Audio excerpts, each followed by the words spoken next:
I think student ministries need partnerships because the need in universities, particularly in Europe, is so great. We need, as it were, all hands on deck. We need to get everyone involved that we can. Now, most of the student ministries in universities are already a partnership of local churches supporting the Christian student group within the university. And that's wonderful because it means that the combined impact of all of the Christian students from all of the local churches is far greater than the impact of just one church sending its own students to do mission. So that's already a partnership, but particularly when we do something like a mission week that encourages more partnerships as well. One of the things that can often happen is that we can invite people to come from outside of the town or the city to get involved in the mission. Now, of course, that will often involve a speaker or a number of speakers who are going to be speaking at the events. But it might also involve students, graduates, and other Christian workers from other towns, even other countries, who might want to come for that specific project to help out.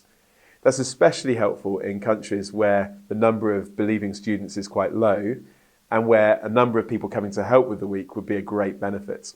And so we've seen wonderful partnerships developing, not just across a country, but also across countries in Europe, as people go from one country to another to help them do mission, particularly in the pioneering stage where it's not been done before. Having a number of Christians coming alongside you is a real blessing. But also working closely with the local churches in the town is critical.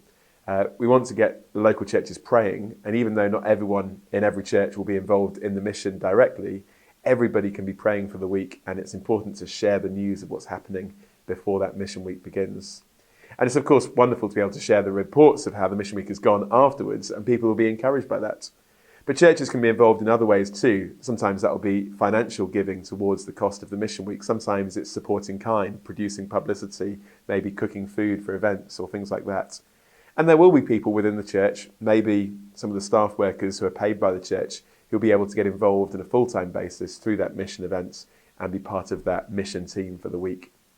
And that's one of the beauties that we see in student mission, a wonderful partnership, sometimes across churches, across countries, of people uniting together in the gospel to have an impact for Christ.